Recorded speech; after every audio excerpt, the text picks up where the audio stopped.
Hello, welcome back to Old Funk Gaming Mario Kart! Another palette cleanser! Palette cleanser! Yay! Alright, we're hitting the flower cup this time, and I've changed up characters, changed up carts as well. Just kind of, I'm doing that in between each episode, just kind of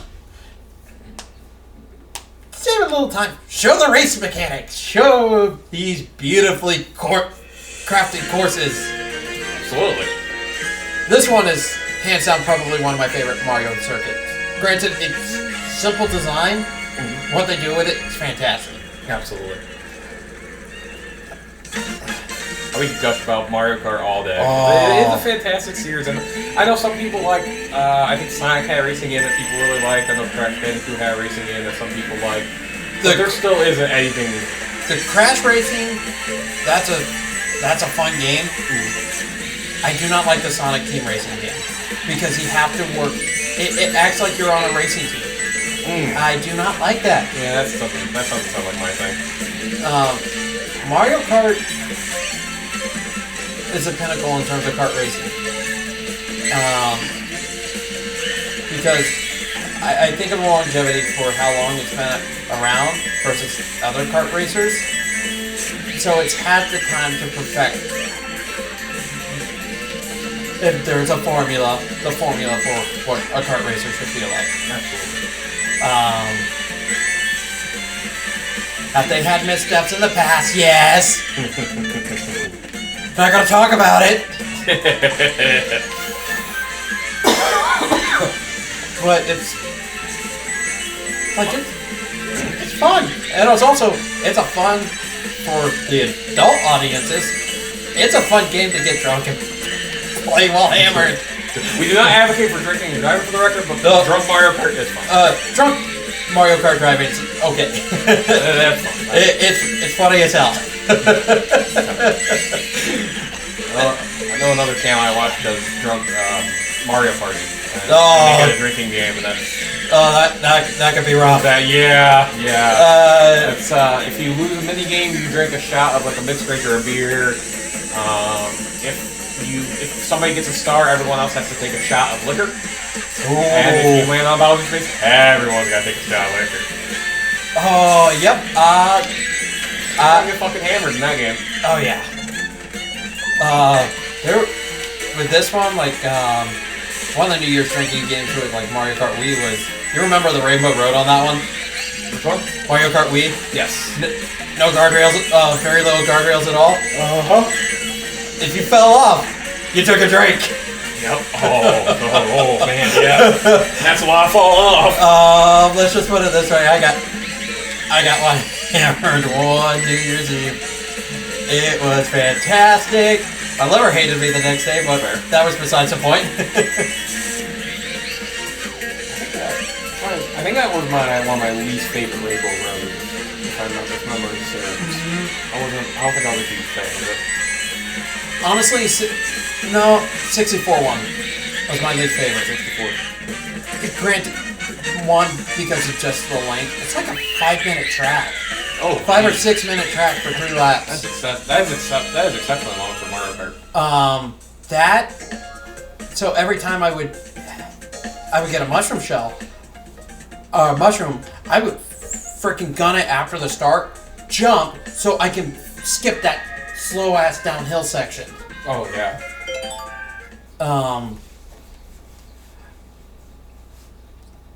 That one's my least favorite. Rainbow Road on this one, gorgeous. 10 out of 10. Can't tell you enough about. It's there's nothing better. Nothing better. Burning DK Sports Drink. Woohoo! If it's burning, it's alcoholic. Are they promoting an alcoholic DK drink? Yeah! Okay. Nintendo, bro. If you slow down for Burnout 3 Takedown, they have advertisements for other EA games on the billboards in that game. that doesn't surprise me. There was a couple like other weird advertisements in there as well. terms of racing games, other racing games I played a little bit of Forza. Forza is probably one of my favorites. It's solid.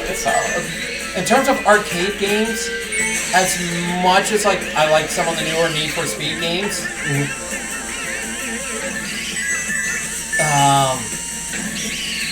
especially Need for Speed Heat, which is an open world set in Miami, like it's a pretty good one. Burnout Paradise is pretty good, but my favorite one's Burnout 3 Takedown. Back when they still had the crash mechanic. Yep. Where you had to score X amount of dollar amount to get the highest rating for the level. Yep. That was fantastic, especially when you saw an oil tanker, because it's like, I know that's $100 grand at least. Yeah. So the future installments took that mechanic out, huh? I don't think it was in Burnout 3 Revenge. It was in the Burnout 4, the fourth Burnout game, Revenge. It was on the PlayStation Portable version. Burnout Dominator, I believe. But after that, in Paradise, not in there at all. Man, I get why in a PC way, I get why they don't probably want to promote crashing. Like, fair, but you're taking away one of the most marketable parts of the game. Well, it was also some of the funniest sections of the game, because you pull off something like, how the hell did I pull that off? Kind of like that glitch from a prior part of this, like, where I got hit by a shell, or I got something, and like it glitched out, like I didn't get hit by a blue shell. Speaking of which, I haven't seen one in a while, and it has me nervous. It's good. It's simple. They from a blue shell, you have white sometimes. You had like three, like the first episode, you had like three every race. I mean, three every race. Not 3 per race. Every race. Yeah. There was, I don't know why they took that out, but granted, like, I also look at what Burnout 3 Paradise, when it came out, open world games were really getting bigger at that point, so they kind of want to cash in on it. Yeah. It's not their strongest entry. There was a 5-way tie for second place. Yep, there is a 5-way. Sorry, I just caught that. I'm like, holy shit. Yep. Alright, anyway, sorry. So it's not their strongest entry in the series, but granted, with how many events are in there, you're really not missing the crash at all. Right. Because there's like 50 there's 20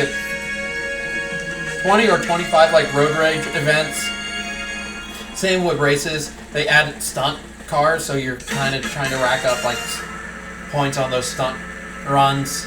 They have Mark Band, where you're the car trying to be taken down, and good luck trying to take down the other cars. Ooh. And you're trying to get to a point before being taken out. Then they've got burning routes with specific types of cars, which right off the rip. Spoke too soon. That was a red shell. Red shell, but I already know how this one's going. So you get like a certain car, you run that route, and you have to run it under a certain time frame. And if you do, you get a better version of that type of car. So like, you're really not missing much in terms of it, but yeah, I do miss the crash like animation of like Burnout 3 Takedown, because some of those you saw like the full end drop, everything like get crumpled in a very slow-mo fashion. You get a little bit of that in Paradise. I thought I saw the cat out of the corner of my eye for a second. I was like, what the? What am I seeing? I'm seeing shit.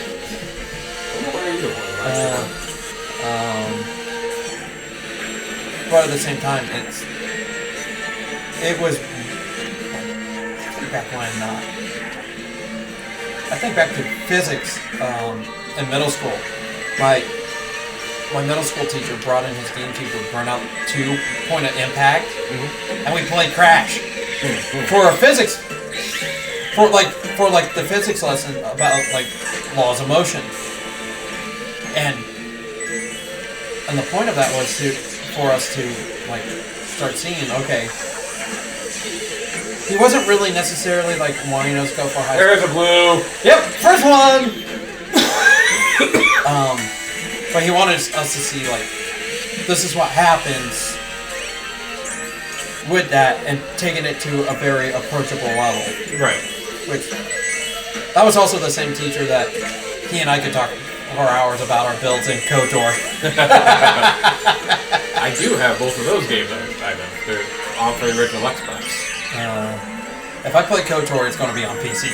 That's fair. I don't live there. I love both KOTOR games. I like the first one better, but they were lagorific on the original Xbox, and they're borderline unplayable if you try to play on the 360. They do well, just because of the menu system, how it works. It's better with a mouse and keyboard. It just is. No, that's fair. I think it's the second one that I think can crash when you're leaving Telos. Yep. In the second one, I think when you leave Telos, I think it can crash there and become it bricks it. Like you can't. It soft locks. Yeah, you can't get out of on the Xbox 360. Well, on the PC it has the same issue with the if you're so far up in terms of light side or so far gone in terms of dark side. If you hit that academy, for some reason on the PC, it locks you at that academy. Feel like trying to progress forward. That's a bad bug. Yeah, it is a bad bug. It is a very unfinished game, but even though unfinished, the upgrade system for weapons, especially the lightsabers in that game, was fantastic. Yeah, they were. KOTOR was really my. You and I talked about it off screen. Hi, after great speaker cat. KOTOR was really my first true introduction to Star Wars. So growing up, I didn't really care for Star Wars. As a child, I grew up in the prequel era. 99 was one. Yep, same here. Well, my buddy Jake at the time, he's like, dude, you need to play Knights of the Old Republic. Because at that point, I was kind of heavy into RPGs. But I was just starting to really get my foot into them. I had just played Fable, and Fable was fantastic. Although Fable was RPG light, I would consider it, but it's an RPG system. I remember getting. I think we got the Kmart. Remember when Kmart were a thing? Oh, that makes me old. Same with Blockbuster. Yep. And I bought both of them because they had both of them in the bargain bin at that time. It was out for over a year at that point. Yeah. The second one was already out, and they were both out for a while. It was like 2008. 2009. Yeah, about that point, you could have gotten both of them for about $10 a piece. Yeah, it was super cheap. Yeah. And I remember playing the first one. I'm like, man, this is pretty awesome. And I'm not. And even to this day, I would not call myself like a Star Wars nut or anything. I enjoy the movies now. I read all the books as a kid and a teenager, so I'm the nut. He's a nut. but I'm not. Like I don't follow the lore too much. I will argue that that episode 3 is the third best movie and better than any of the prequel or of the original trilogy. Yeah. And I like 7 and 8. But except 8 side quests that went on. I think that was fucking terrible. Well, the 8 side quests and also the Force 8 love story. Ugh. Yeah, those two. I guess I combine them both because they all happen at the same time. Like, that's your second one of this race. Yep, screw me. They know I'm playing. And that's why, so me and my other buddy Jay, we like debate. You son of a bitch! You're getting wrecked out. We have not like to, but we debate sometimes. Like, which one's better? So we both put 7 to 8 and 1, 2 in the Star Wars series. Sorry, Star Wars fans. Sorry, I know I can hear you scream through the computer. How wrong we are. I don't care. Meanwhile, OG Star Wars fans are like, hey, you shut the fuck up! Yeah. But I see 7's the best. He says 8. My thing is, I thought 7 was another fucking blue shell. Yep, here we go. Third round, further out. We just tangered totally off the point. But yeah, Coda was my first real Star Wars introduction, and then I played the Star Wars Episode 3 game, the tie-in for the movie, which was stupidly fantastic for no reason. It should not be as good as it was. That was... Okay, one thing I can say about the prequel era of Star Wars, we got some of the best Star Wars games out of that. My first intro to Star Wars in terms of video game, because I saw the part of the reason why there's a childhood nostalgia with the original trilogy, because when I was younger I was shown the original trilogy. Yep. But also I was shown 13th Warrior, so take that as you will. Original trilogy, I got to see that, and if anyone's ever played the X-Wing versus TIE Fighter Balance of Power, that 3D vector graphics,